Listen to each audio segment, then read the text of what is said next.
The cost of internet in Papua New Guinea is high, and many in the know are probably not surprised. But for the rest, the question is begging. Why? A Deloitte research commissioned by the National Research Institute has been looking into answers. Bradley Gregory reports.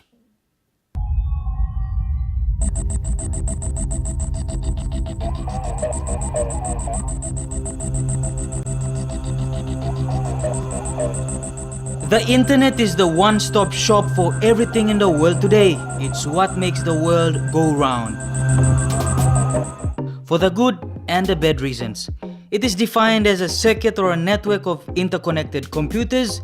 The internet is a global network that connects a network with other networks around the world.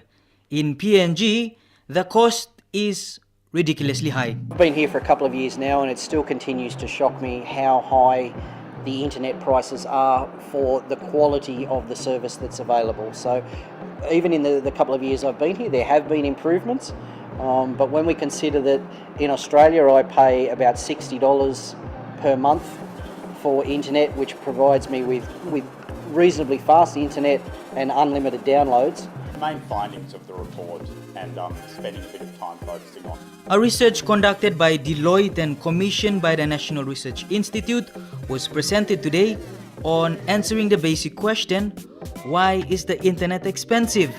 Many stakeholders stand up for the presentation of the research. At the present moment, satellites do provide some alternative, some substitutability to cable. Looking forward, however, as internet usage becomes, dare I say, more sophisticated, more advanced, it's unlikely that satellite will continue to be substitutable for cable. So this clearly, the market dynamics surrounding that leads to higher prices. The research has identified 5 factors that have led to the high cost of the internet in PNG. This is firstly because of the aging internet infrastructure, which it says is hard to maintain. Infrastructure maintenance costs in PNG are enormous. This is a direct impact to higher prices. Every participant in the internet market is all too aware of the high costs of maintenance facing it. Another issue though is reliability, or should I say the lack thereof of the reliability. While not directly impacting prices, it all contributes to a higher cost environment, which obviously leads to higher prices. Another key important point though is the offshoring. The majority of websites in Papua New Guinea are hosted offshore, which means if you click on a web link, the signal actually has to travel from the ISP to an offshore provider.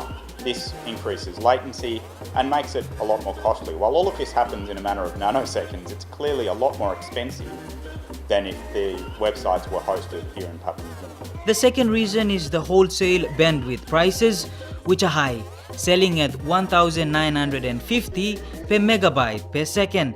In Australian figures, it's close to 800 Australian dollars. The high retail price is passed down from the wholesale and government involvement, which has some monopolistic features. The third issue with expensive internet in PNG is the current regulatory framework. The research identifies gaps which have provided limited level of playing field for all internet service providers or ISPs.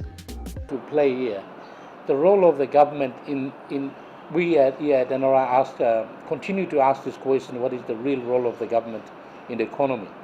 And one of the key roles that we strongly believe they should play is facilitating the private sector to deliver the services. In this case is internet telecommunication.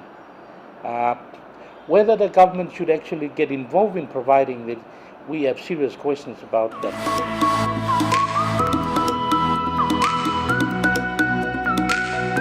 The research outlines that long-term strategic objectives should be undertaken so that internet prices can be reduced. These include a reduction in wholesale prices and a reform in both regulatory and retail markets. One important reform recommended in the short-term goal is for the reformation of state-owned entities that deals with the regulation of the internet. The public in PNG are now using the internet on their mobile phone browsers. Their hope is that one day they will experience and enjoy affordable and accessible internet the world is enjoying today. Big smile on my face. Hey, I'm happy and it shows. Bradley Gregory ending this edition. Thank you for watching. Among stories for you, tomorrow we will look into the PNG Kidney Foundation and how that is saving lives. That's on PNG Tonight tomorrow. I'm John Eggins. Good night.